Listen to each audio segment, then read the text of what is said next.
Welcome to God Chosen Cosmic Melody. So we're just going to just jump right in and get to it. To the point. Parallel sacrifices beginning on an overspreading. Okay, wait. Quickly, I just want to say my two previous videos, my phone looked janky because I had the piece of tape on my camera. But I figured, with how much I've been like cyber stalked and whatever, I figured, you know what? If people are going to be hacking my phone and looking through my camera, if they were to, this day and age with technology, people have the ability to invade your privacy. So I figured, you know what? If people are going to invade my privacy to look through my camera, then so be it. They'll see me talking the truth on my other phone. So yeah, I just decided to take my tape off for this next video. So let's get to it. An extension or a wing of the temple for the Jewish people as part of this covenant, right? Then he breaks that and then sets himself up. Daniel 11 gives us the sequence of events starting on 11, let's say verse 20 through verse 30, up to the abomination on his rise to power that Daniel 2 and 7 are talking about, and 8, right? So now we have the exact events for the first 3.5 and then the events for the last 3.5. And in the end, Ketz again is going to be used there, and a whole bunch of other terms I won't go into, but just as one example, when you get to the end time in terms of the Armageddon, that's the end time in the last 3.5 years as the completion of, you get an understanding that this will have relevance for other events talked about in other passages in the Old Testament and the New Testament. So you've put those events in. Now we can go to Revelation.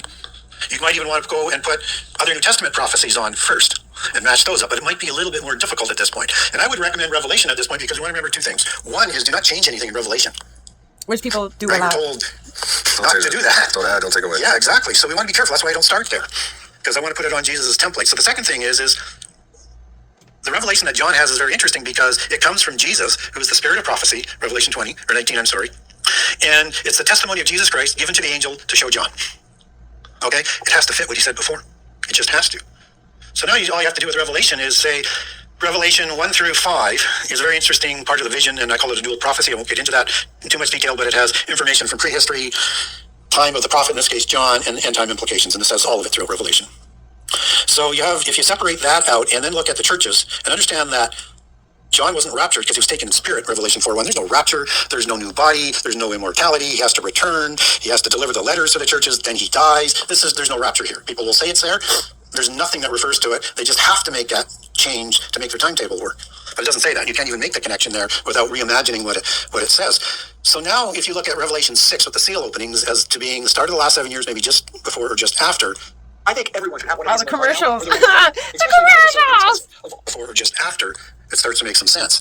But there are also some unfulfilled prophecies that didn't get fulfilled in the time of John, or shortly after in the age of the churches. And so those ones will be fulfilled. Which is what this day and age people are trying to do with certain individuals who have a prophecy over their life. They're trying to block the prophecy over certain individuals' lives. That's why they literally target chosen ones. Besides the concept of chosen ones, it's very literal. There's certain people like Jesus and John and certain people in the Bible, they had a prophecy over their life. And there's other people that think they're like higher than God who try to prevent these prophecies from being lived out through those people. And so it's something to not take lightly. It's important that we understand when people have a prophecy over their life, it's a part of the unfolding of evolution. So let's keep going. In the end time, they each have at least one. One of them is 10 days of tribulation in Revelation 2:10, not 7 years of tribulation. That's the word Philipses again. And the other one is 3:10, that we're going to be saved from the hour of trial. Those were not fulfilled in the time of the seven churches. So they're, as part of the dual prophecy sort of operation, process, and the MO is going to be fulfilled in the end time. So we have two promises: be saved from the wrath and be saved from the hour of trial. So now if you look at Revelation 6 sort of going forward, start that at the start of the last 7 years. Okay?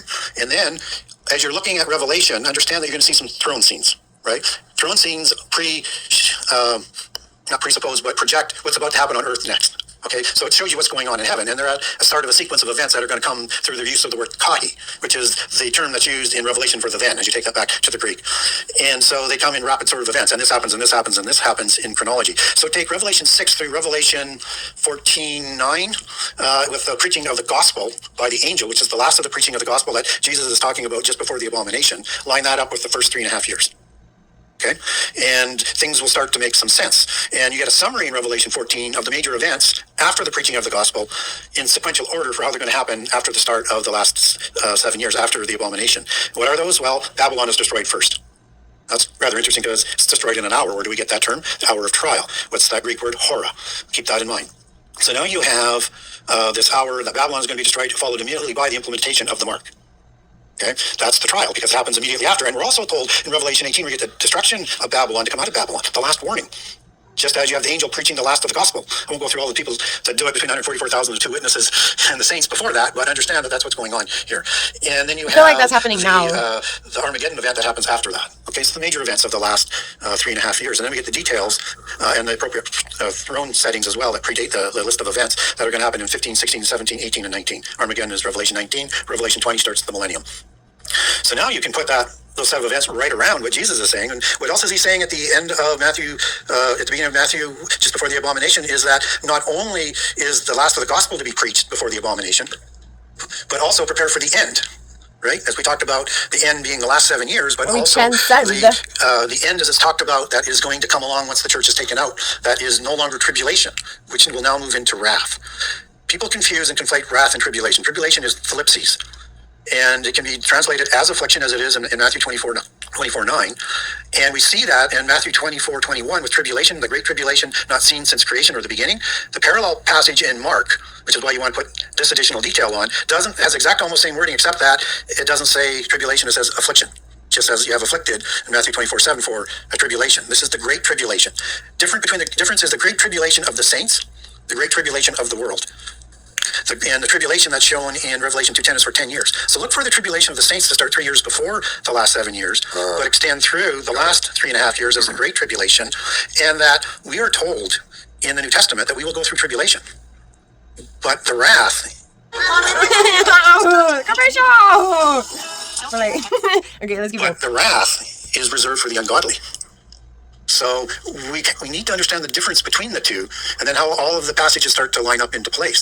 So when you go into 1 Corinthians 15:20, for example, now, you have the resurrection sequence. You have to know the resurrection sequence. You want to know what's going on. Is Christ the first fruits? And then after, when he comes, those who died in him, as you move into 1550 to 54, and those still alive. The difference... Those who died in him basically are those right now, and if we combine science, spirituality, and religion, is those who are reborn in Christ. Those who rise up their kundalini, to activate the Christos within. It's all symbolic, it's all metaphorical, and it's also very literal too. Let's keep going. Is the first fruits are martyred. So when we look at the 24 elders that are showing up, those are probably elders as martyrs. The 144,000 will be martyred as first fruits, and they're called first fruits just before the angel preaches, and they're seen back in heaven. That's the end of their commission. The 2 witnesses preach for 3.5 years and are killed and are resurrected, and they're killed in that hour. Korah again, at the towards the midpoint. So there's this hour that the 10 kings will hand over their power to Antichrist in Revelation 17 to destroy Babylon. It's the same hour.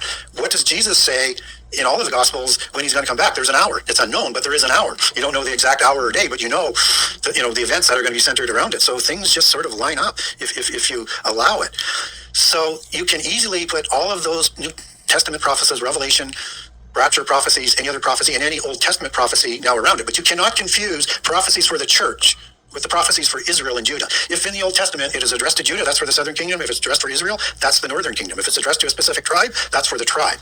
They're going to have their resurrection in the last 3.5 years yet. But after Jesus comes, you have those who aren't raptured for the Christians, and they're going to be beheaded. People say they're not resurrected till Revelation 20.4. It certainly mentions them, but when do we get a reference for the resurrection? Revelation 15, they're shown in heaven, right? And they're shown in heaven before the bowl wrath are poured out into the year of the Lord's wrath. They are not even there for the year of the Lord's wrath. One of the promises that we were promised in the trial, that we're going to be saved from that hour for the first part of the rapture and resurrections and the first fruits before that.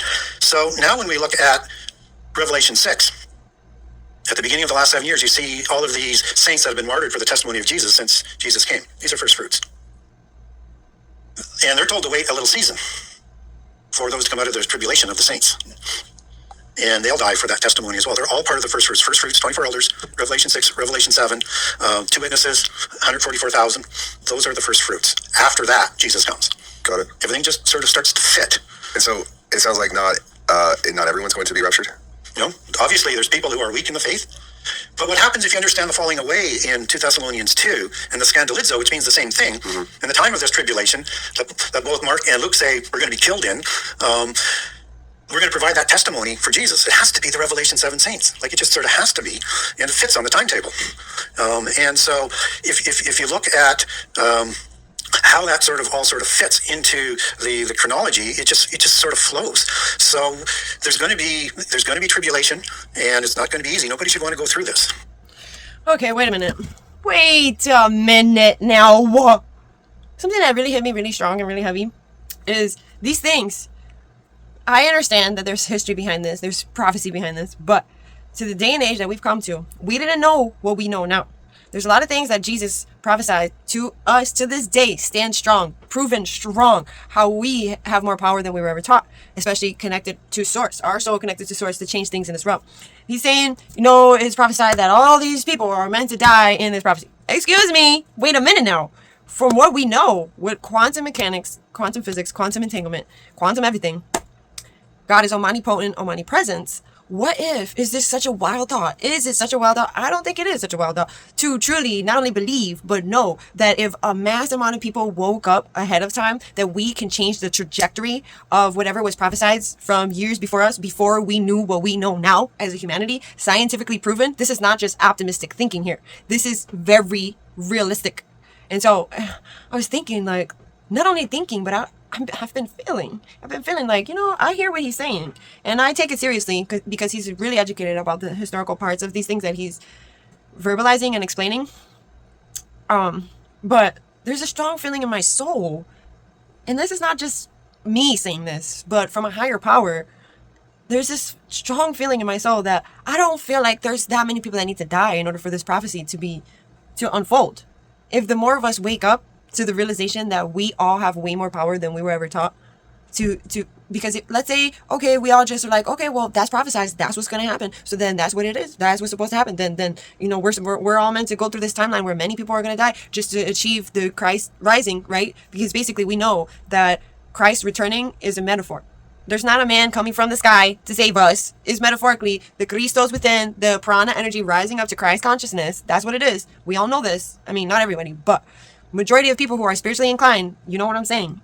And so, wait a minute now. He's saying it like it's a guarantee. That's not true. It's not a guarantee until it is actually happening. We can literally change the trajectory of these prophecies for the better. That's how much power each and every one of us has. If we all rise up and encourage each other and remind each other, wait a minute, no matter what biblical text, no matter what fake prophecies or real prophecy, fake prophecy, what if all of us as a humanity rose up to our sovereignty in these prophecies and we change the trajectory of these prophecies to a better timeline?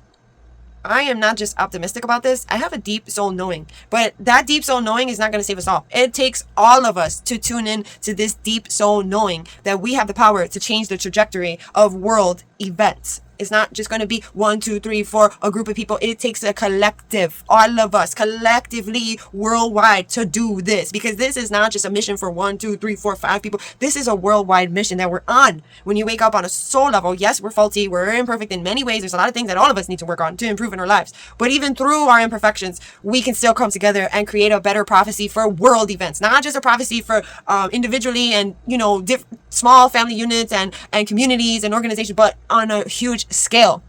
And I want to add in Living a Mindful Universe, this book. Check it out if you haven't already. The author to this book is also the author to Proof of Heaven. Proof of Heaven. Excuse me, not for nothing. Do you see? Look at pause the video. Go look at you better go. If you know what's good for you, you better go check out the book. So Living in a Mindful Universe, the interesting thing about this one is that, so it's a neurosurgeon's journey into the heart of consciousness. And so I ran into this book, just side note, my dad was in a really bad accident and the worst, but now he's better. Thank God, by the grace of God, God has lifted him up and he's overcome a lot in his life journey. And when I was over there in Florida, Orlando, I was going through a hard time in my life emotionally, and I was asking God, please give me a sign, God, please, asking all these questions. And this book, so random, I was guided to walk around this building. Again, I was not even from there. I listened to the guidance. I walked around the building. I didn't even know exactly why. I was just listening to the guidance. And when I walked around, I ended up running into this book on the floor next to the trash can. Why in the world would this book, look at it, it's brand new, on the floor next to the trash can? Blew my mind, because it was literally the answer to the question that I was asking God. My point being is, Ask and you shall receive. God has very mysterious and mystical ways of communicating with us. It could come from the book. It could come from a sign on a train, on a bus, in the back of a truck. Signs are everywhere if you so choose to pay attention. They're everywhere. The universe is communicating. God's source energy is communicating with us at all times. And we have the power to change collectively, individually and collectively, to change the trajectory of like heavy timelines, like, you know, those dense energy timelines. What I mean by that is, like, you know, when you hear like dark prophecies, some heavy prophecies of like, you know, there's sometimes it's like, well, it's meant to happen, it's written. But you know what? Is this such a far out thought? Is it really that far out to really not only believe, but to know that it doesn't have to be that way? It really doesn't. If most of humanity got on board with the fact that we can actually collectively change the trajectory, this is not a far-fetched, like, it's not just a thought in my mind, it's like a knowing in my soul. It's not far-fetched. So I'll just leave it at that. And then after I finish a little part of this video, I'm going to read out of this book, Living in a Mindful Universe. I'm going to open to a random page and we'll see what God has in store. So let's keep going with this video. This is going to be very, very difficult, but you won't have to ever worry about another conflict again. And when I first started to do this, I used to live in fear that I would find a passage I couldn't make work. And then when you start to get into the Old Testament passages, it can be a real challenge. But if you understand the year of the Lord's favor is a separate year from the year of the Lord's wrath, and you can now fit the bull wrath forward as the year of the Lord's wrath, it starts to make some sense. So what's going on with the year of the Lord's favor? That's in the time of Jacob's trouble. And then also looking at Daniel 12, you have this resurrection of people that Daniel is addressing his people to. Well, you have, and this is, by the way, all part of the first resurrection. The first resurrection you need is to a stop sequence moving of the events. camera. If you're going to be right here, sit down. Resurrection of those who are Jesus. It just happens in different stages. So the time of Jacob's trouble is the time of the second Exodus that Jacob is saved from. Trouble is the Hebrew word sarah. It means exactly the same thing as tribulation or thlipsis says. It is the source word and the defining word for thlipsis. Is the cognate word in Greek for sarah. So it's the time of Jacob's persecution. It's the time of their trouble. And it's in the last 3.5 years in the Great Tribulation. And it is after the rapture. This is what I thought I was getting on Marketplace, and this commercial! The Great sorry. Tribulation. And it is after the rapture event. And when you go now to Daniel 12, it has this time of trouble. That's the Hebrew word sarah. This is for Daniel's people, a time of resurrection. Some resurrected to eternal life, and some to the second death. I mean, for the second death, but to death. And this is for people. It's in the same period, but it's not. People will say, well, that's a Christian one, because how could it be anything else at that point in time, right? Well, but that's mid-trib. That's after the abomination again. But it's sometime afterwards. So the time of Jacob's trouble is the time of second Exodus. We get this also in the book of Isaiah and the book of Luke as the year of the Lord's favor, when Jesus is going to lead the second Exodus. After his sign comes for rapture, Israel, who is awakened as the lost tribes, and Judah, who is the one that is still, as we understand them, visible today, and have accepted Antichrist as their Messiah, and began with that the sacrifices on the wing of a temple, they realize with the sign and the abomination that they made a great mistake. So they're going to convert back to Jesus as their Messiah. They're now ready for this year of reconciliation, followed by the year of recompense, which is, again, a vengeance for Israel. So what if, because the Antichrist is trying to speed up their agenda, what if everyone got smarter and wised up and realized that we can outsmart the Antichrist? Because what's prophesied is the Antichrist eventually realizes, oh my God, they did wrong. And then they turn to Christ, meaning it's a metaphor that they do the inner work and they realize, oh my God, God is real. A higher power is real. What if humanity wised up and realized, oh my God, we don't have to go through all that suffering to get to the good part of prophecy? What if humanity, how about this? How about it? For a thought. How about it, guys? How about it? Come on now. We're not dumb as a humanity. We're like so much wiser than we've ever been as a humanity. What if, as the Antichrist, you know, they're trying to be ahead of the prophecy. They're trying to outsmart God. What if humanity wised up sooner than later, and we didn't have to go through the gruesome part of prophecy because we wised up and we didn't wait to the last minute, which is what the Antichrist wants because they think they're going to win. But like he said, it's going to get to a point where the Antichrist realizes that, oh my God, it's really not going to work out for them. And then they turn back to Christ. What if we all realized that before it got to the worst of the worst? And we all collectively come together and change the trajectory of the worst part of Armageddon to the better parts of the prophecy. And we outsmart the Antichrist because we know that the Antichrist is going to lose. And the Antichrist members themselves are literally going to turn back to God. Literally. Excuse me. Followed by the year of recompense, which is, again, a vengeance for Israel and the saints, for the wrath of God that comes for those who are ungodly. So now you have sometime within the last 3.5 years, you have Jesus coming first for a rapture. And those who died in the resurrection. You have the resurrection of the saints before the wrath as well, who are beheaded. You have, before the year of the Lord's wrath, the resurrection of Israel and the reconciliation, all in time for the bride, as both being the bride, back to the one covenant, in time for the supper of the Lamb and Armageddon. When you say resurrection, are these physical resurrections, like people literally coming back? Well, yeah, so Ezekiel 37 is the passage you go to for the parallel passage here. And that's the dry bones one that every... Oh my God, one of my little buddies, my little baby, his name is Ezekiel. Ezekiel is a prophecy, Holy Mother of God. But he says, what the heck is this? Some people say zombies too, you name it. Well, this is the resurrection of Israel. This is the time, as you get further into the teens in that passage, the time of second Exodus, where Jesus is, as he's talked about in Micah 5 and Micah 2, he's the breaker who's going to break Israel out of prisons, who have awakened out of prisons all around the world, who have converted because of the 144,000 who are waiting to be broken out for second Exodus. And this is the time of the seven shepherds. And this is the time the Assyrian is dealt with on the mountains. And so he comes for not only the resurrection and judgment of Israel, but their second Exodus. In Judah, who escapes Jerusalem after the abomination, as the three Gospels talk about, is also talked about in Revelation 12 at the midpoint, where they're going to be protected in the wilderness for 3.5 years. At the midpoint. And this is where the Exodus will come from all around the world to meet them in the wilderness. And then, as Ezekiel 37 talks about, one staff, they're going to be joined. So everything is in place in terms of that resurrection. So, yes, that is a physical resurrection into a new body. And that's the descriptions you get with the dry bones coming back together. Got it. To preach the gospel, essentially. Did you get all that? He's like, wait a minute, so his buddy, this channel, Got it. To preach the gospel. the channel, he is, a lot of the times it's Tyler, because it's Deep End with Tyler Welch, but he has his co-star, which he's amazing, but he's so amazing too that he puts his ego to the side and he lets Tyler, do his thing, but he's such a great co-star. Anyways, that was a side note. I'm gonna keep it. Essentially. Did you get all that? I mean, it's going to take years to process, but yeah. You just make us a grasp of timelines. I do happen to have this recorded, so I'll get to watch it back at 0.5. Sounds like basically a lot of us are going to die, and then it'll be really good, right? Well, we know how it ends. Yeah, it's more complicated than that. Yeah. And the differences is, for most of the views, is how much tribulation do we go through, if anything. We know there's a rapture. Yeah. It's really the timing, so we shouldn't make that a faith issue. Shouldn't raise it to that level. I think it might be a tragedy if we get it wrong, and it comes later than what we think, as in pre-trib, that we lose all of our credibility when the world needs us the most. Well, so that's something to keep in mind as well. But yeah, but there's these other ones where they talk about the little season that we're in that right now. That's very poor use of scripture. And they say we're in the period where Satan has been released, and this could be 100 years, it could be 200 years, it could be 1,000 years. It's different. I don't know if you've heard this Tartarian. what do you mean released? Released from the pit prison, which he is at the end of the millennium. But he hasn't even got in yet.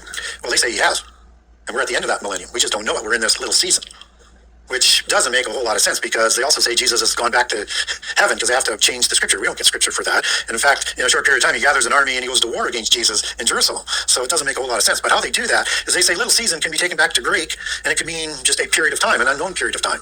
Season can, absolutely, but not little. It is micros, chronos. See, this is what I'm saying. This is exactly what I was saying before I started the video again.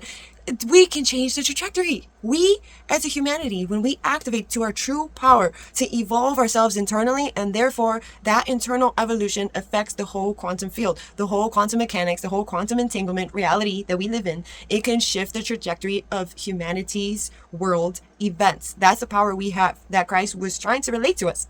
So I really have more than hope. I have a knowing in my soul. What's meant for us is to be ahead of the Antichrist, to prevent billions of deaths, because we are awakened to the power that we really have, to put the dark principalities in their place while we're here. But that takes people to rise up with the courage of the Most High, especially people in, governmental seatings and governmental positions. They need to wake up sooner than later how much power they have, especially with the positions that they have, to change the trajectory of world events, to outsmart Satan energies, to outsmart the dark principalities of this realm, to outsmart people who are out of alignment of integrity. Point blank, period. It's very straightforward. So let's keep going. And we get one other example of micros chronos, and that's in Revelation 6, micro chronos, little season, that those are told in Revelation 6 to wait a little season longer, so that those who are to die for the testimony of Jesus, like they will, are going to come out of the great tribulation of the saints versus the tribulation of the world. And so micros chronos, we get one time frame, right? So we shouldn't really expand it more than what it says and a parallel application. But the Bible is more judicious to leave that open for speculation. So in Matthew and Acts and other places, you're going to get long season when it's a longer season. Econos, chronos. So it specifies when it's a longer period, and a shorter period. So you have to stretch it out of its proportions and application to make it fit. Yes. Yeah. You said you don't want to live through it. No. Do you think you will? Probably. We're that close. Teenagers. We're not close. It's here. It's happening, guys. Commercial. You think you will? Probably. You know what? I feel like the older generation is like, I'm already near the exit. I'm not going to be here for this. And in fact, some of the older ones are like, I'm glad I'm not going to be here for this, which is rude.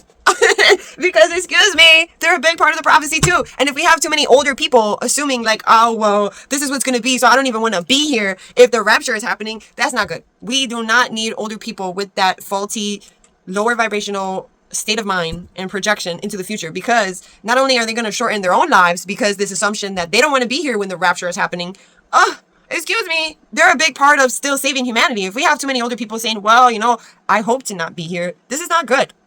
They can actually live longer if they don't assume that they don't, project into the future for themselves. Like, well, I don't even want to be here when this happens. Oh my God. That doesn't, just because there's prophecies that say it, it doesn't mean that that will actually happen if we have the majority of humanity realizing the power we have in this, that it doesn't have to get to the worst of the worst before it gets better.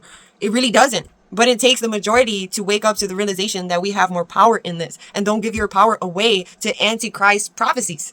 Literally, and I know this is like optimistic thinking, but it's not just optimistic thinking. I have like a strong feeling in my soul that this is meant for us to shift timelines as a humanity together, to shift world events, because that's the power we have, but we need the collective on board to this realization. There's science that backs this up. There's everything on the face of the planet. There's enough proof to realize it's not just optimistic thinking. These are facts that the more of us, our energy fields connected to the quantum field, can shift world events. So let's keep going. We're that close. We're certainly in the fig tree generation, and I think we're in the age of the sorrows.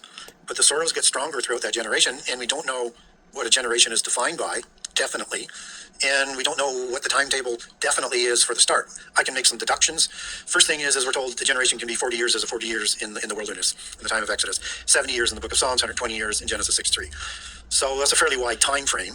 And then the next question is what would be the starting point? When did it start? And why does Jesus use the fig tree as his analogy for the fig tree generation? Well, the fig tree is an allegory, prophetic allegory, that's used for the southern kingdom, Judah. The vine is used for the northern kingdom. And we see that used in the Old Testament. It starts in the book of Judges, but it goes throughout the Old Testament, Jeremiah, Isaiah, a number of books.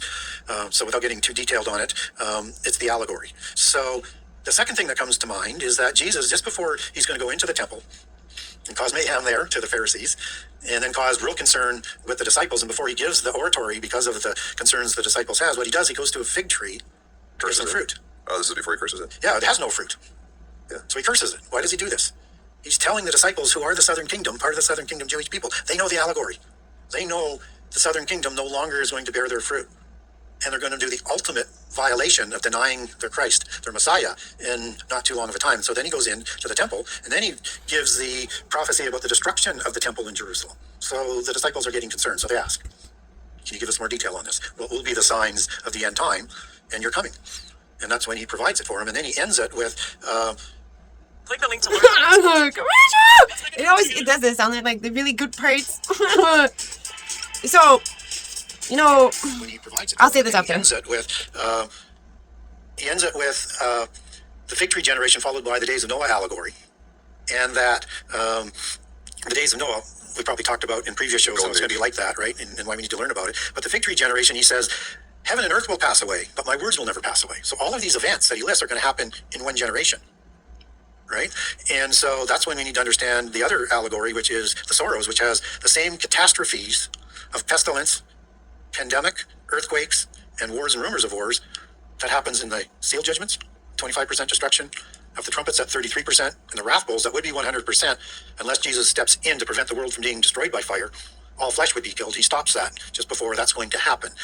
So the sorrows is the other overarching of the three that says that these catastrophes will get stronger and probably start working together as we go through this generation. But we're a ways away yet because we don't have the world government yet and we don't have the universal religion yet. I feel like we're closer to the universal world religion than we are the world government. We'll start to know that that's getting closer when the false prophets come out. The false prophets will bring about, through their prophecies, Babylon. And we see that being set up a lot right now.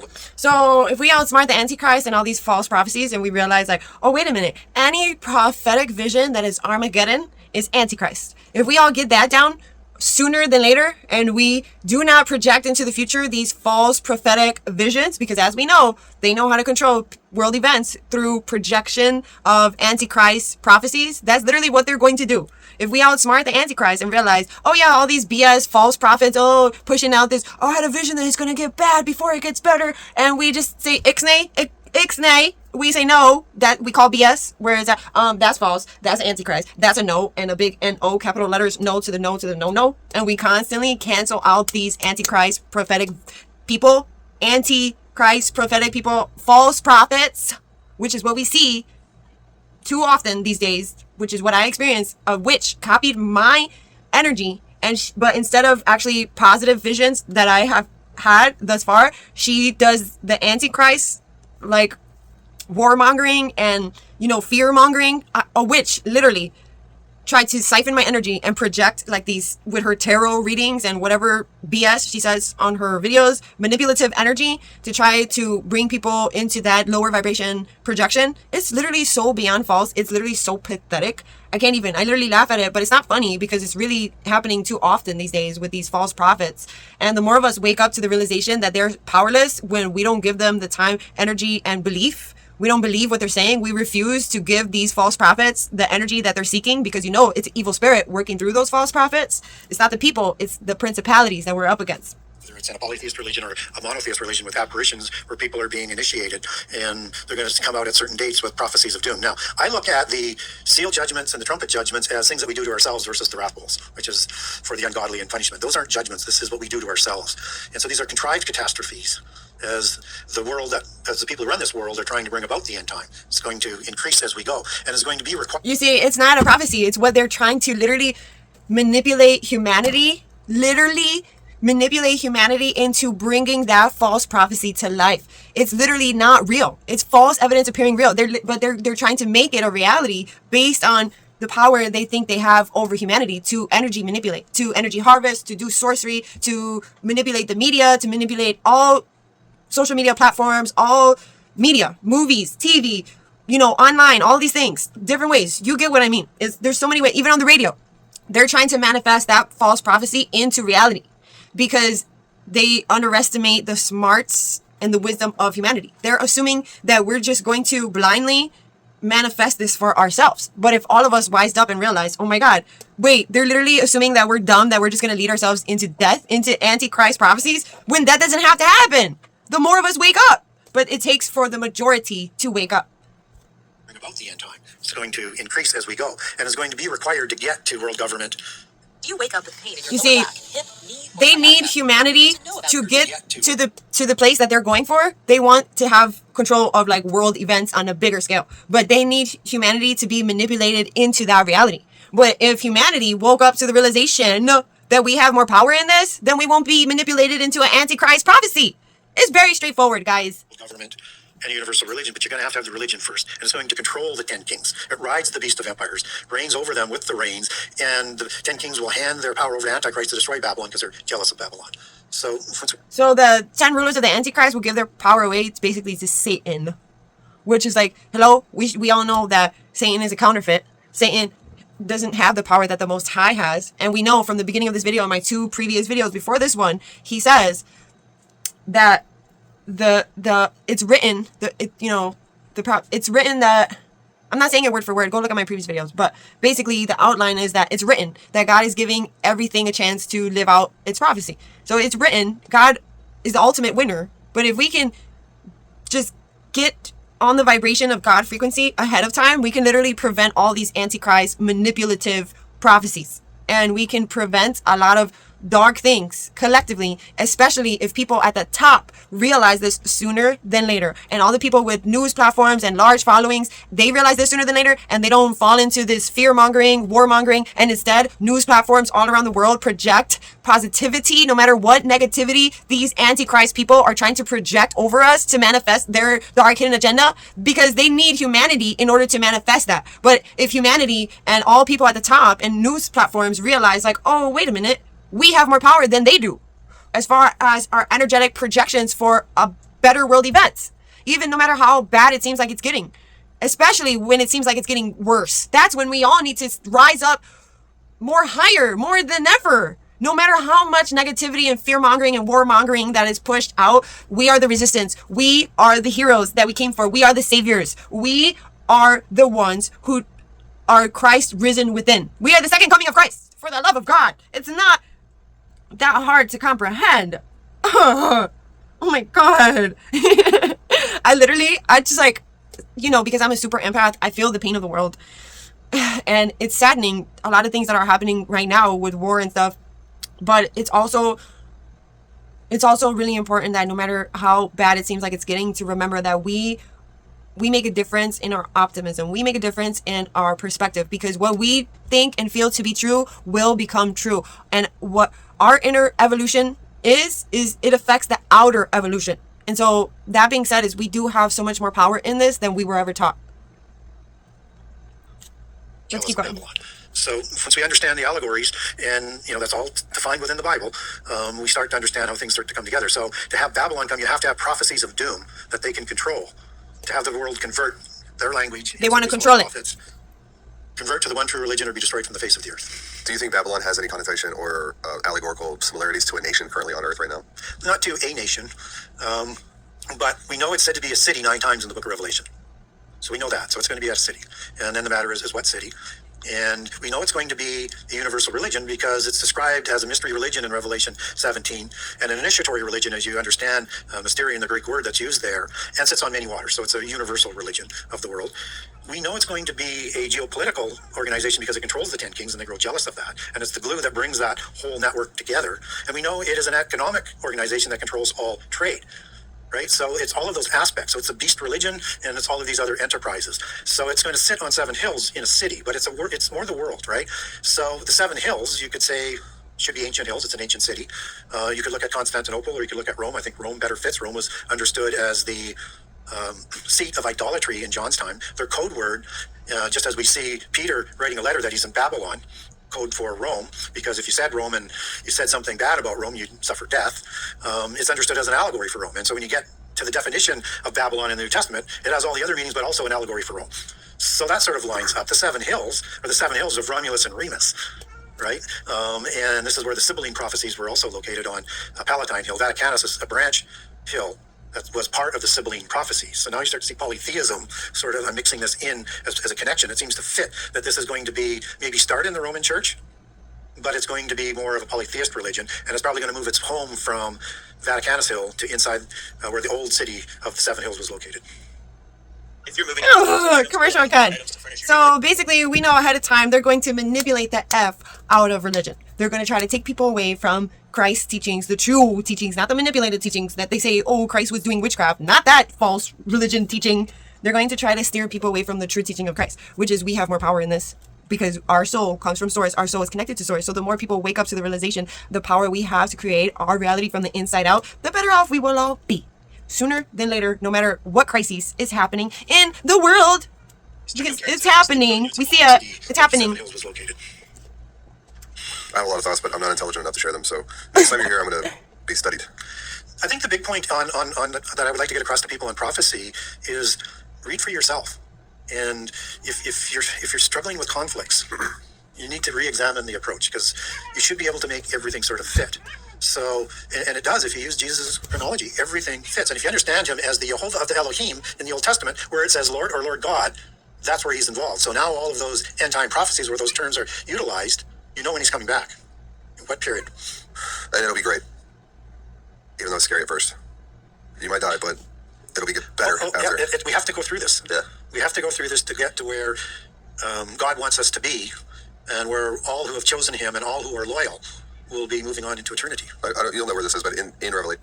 Okay, pause. Woo, this is really important. So all that choose source. So basically we're choosing the Holy Spirit over the flesh. We're choosing things that will have us live longer and be in a higher vibration in the God frequency to the best of our ability over things of the human realm. And the better off we'll be. And so they say, that the 144, basically the chosen ones, that this many people will be sacrificed. But I strongly feel that it's the 144 that's going to bring us to the better times. What I feel in my soul is that it's metaphorical, the ones who will be sacrificed, meaning that you will die to the old version of yourself, and you will be resurrected to the higher version of yourself, to the God frequency. So it's not necessarily physical death. It's metaphorical, it's spiritual, where you decide to turn away from the things of the physical, the things of the flesh, and turn more to source, our soul devotion to the God frequency. That's what I feel in my soul. You know, everybody will have their own outlook on that, but I just felt that I had to make this part of the video, or this whole video. I didn't know exactly what was meant to come out, but God told me, just get on and you'll know once you start talking. And well, so we've gotten to this place of the video, which is towards the end of the video. I'm getting it now. Is we have so much more power in this than Antichrist prophecies want us to know of. Antichrist prophecies want humanity to assume the worst. But real prophecies, if we outsmart the Antichrist prophecies, we can change the trajectory of world events. And I stick to that, knowing from when I even started this channel, and before I even started this channel, this is what I've been feeling in my soul. And I know it's not just optimistic thinking. There's actually science that proves that we can literally collectively shift these world events for the better. And not, again, it's not just positive thinking from people, but there's quantum mechanics, quantum entanglement, quantum physics proof. There's scientific proof in how we can actually scientifically, factually do this collectively. The more of us wake up on a deep internal level, even through our human faults and mistakes and life journeys. It might be, when it's talking about the saints, it says they didn't love their life so much that they were afraid of death. Yeah. And so I think I've just started talking about this from just like, people have to get over the fear of death in all connotations. Because if you know what is really going to happen, you won't be. So I want to pause there really quick and say, fear of death, meaning that let the old versions of you die, let them die and rebirth yourself to the higher versions of ourselves. If we do that, we won't have to actually physically die. People won't feel this like feeling of like, well, the prophecy says that a lot of people are going to die until we get to the better times.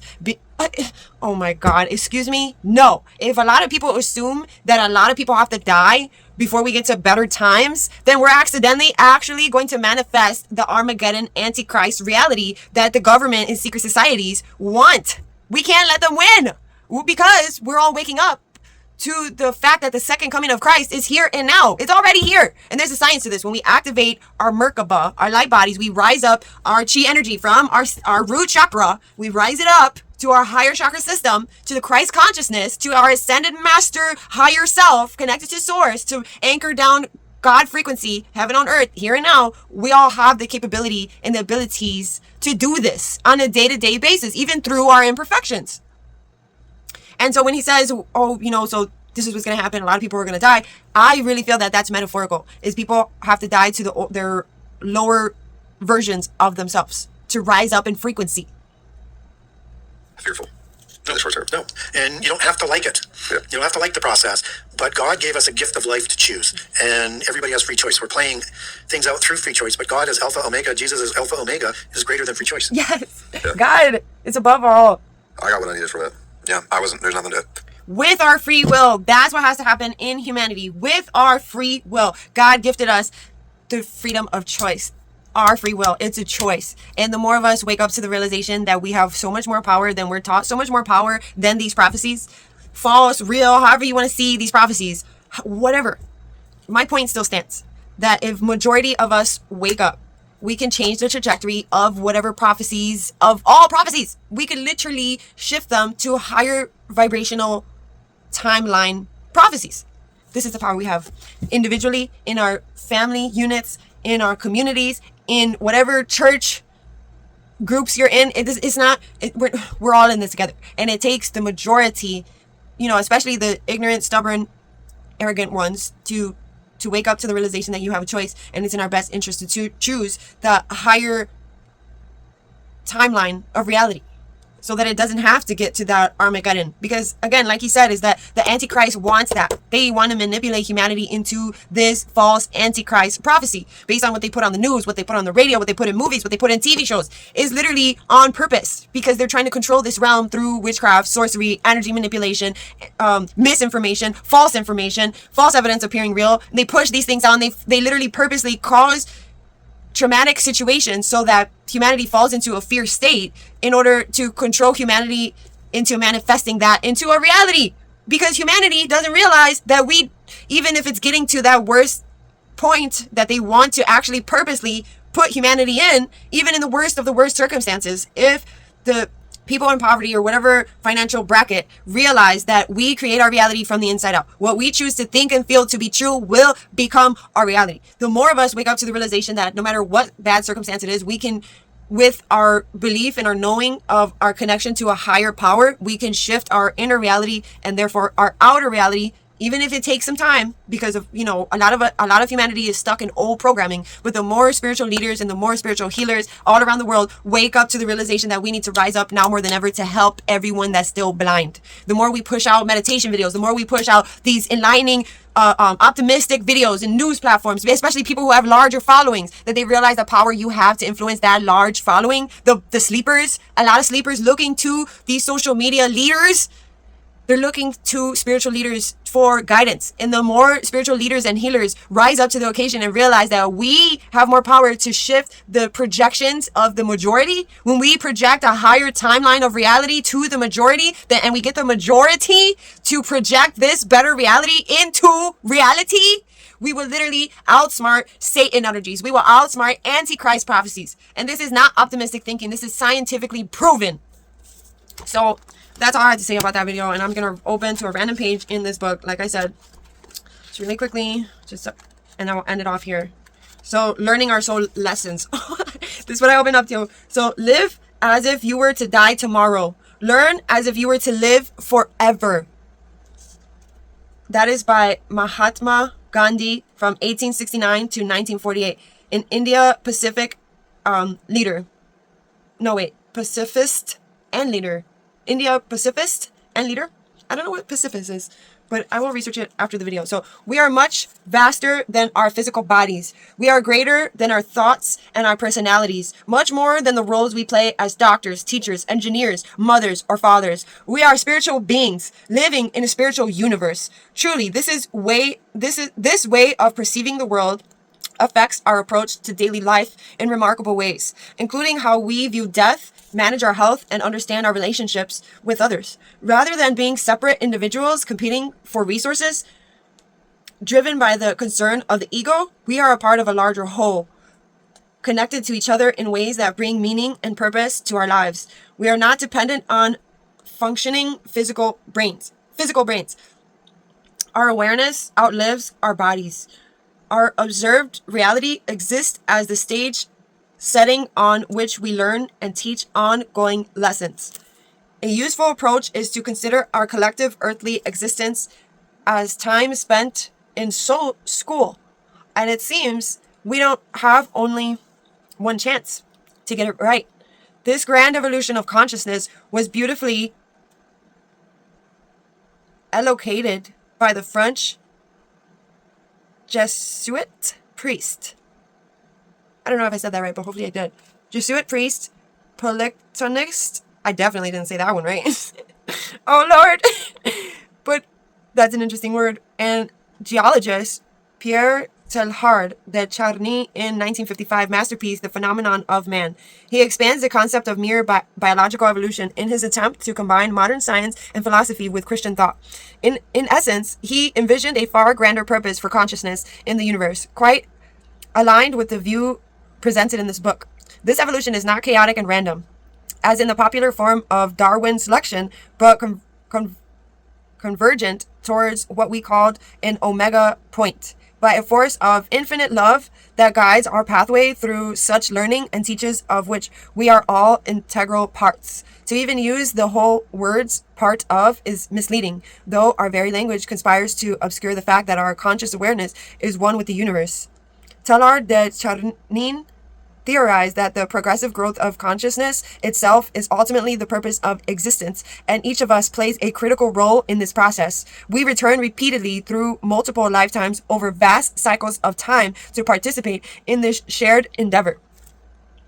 Reincarnation is a process of education for all beings in the grander evolution of consciousness. This apparently standard procedure was part of the lessons I learned in my coma journey. Reincarnation has presented in the core realm as parts of the very fabric of all of existence, not as some blind mechanical wheel, as in some interpretations, but a process that is more directly related to our soul's purpose of existence and transformations. Reincarnation was the best way to reconcile the Omani sense and omnipotent, omnipresence, and infinitely loving deity, which is God source energy, Alpha and Omega.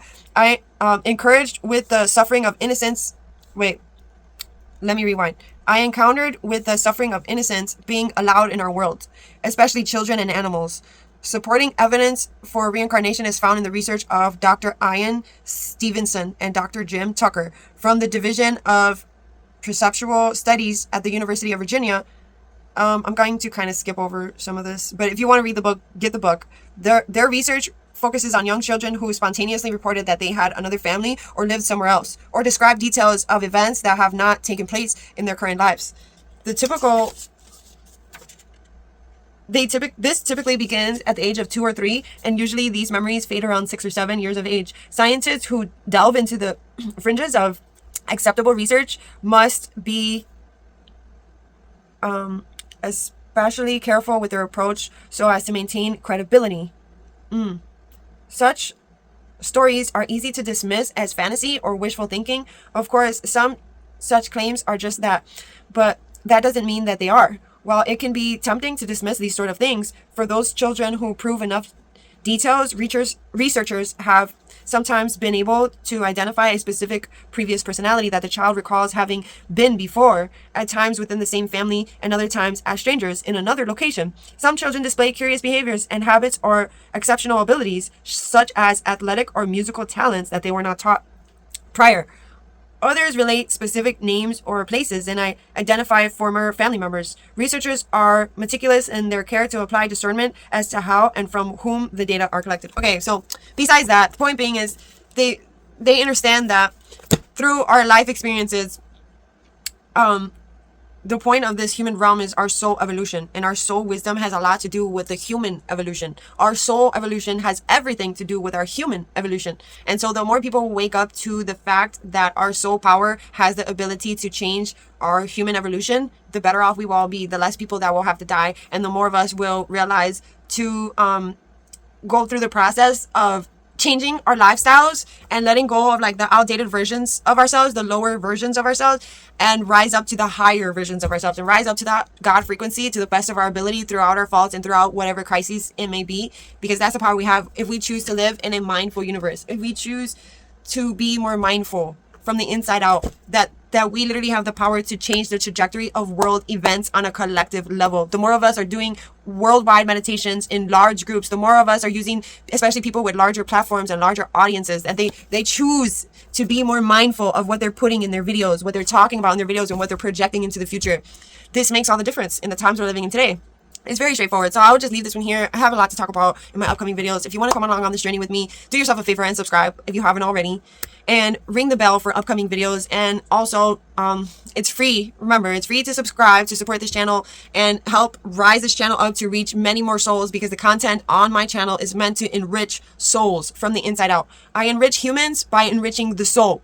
And so again, if you want to come along on this journey with me, subscribe, ring the bell for upcoming videos, and like. It's really important that more people realize, if you don't want to like the video because it shows up on your liked videos folder, you can put that folder to private, so nobody knows what videos you're liking because it's private. And then, because a lot of people, they don't put like on a video because they don't want other people to know that they're watching those videos. They want it private. I understand that. I do the same thing. I don't want people in my business. So when I like a video, I have it in a private folder because I still want to support those videos so that they get more audience. Because as we know, the algorithm is antichrist. The algorithm doesn't want these kind of messages that are in my videos to reach larger audiences. So please, for the love of God, if you support the messages in my videos, please, I thank you in advance. Like the video so that these messages and my videos can reach a larger audience.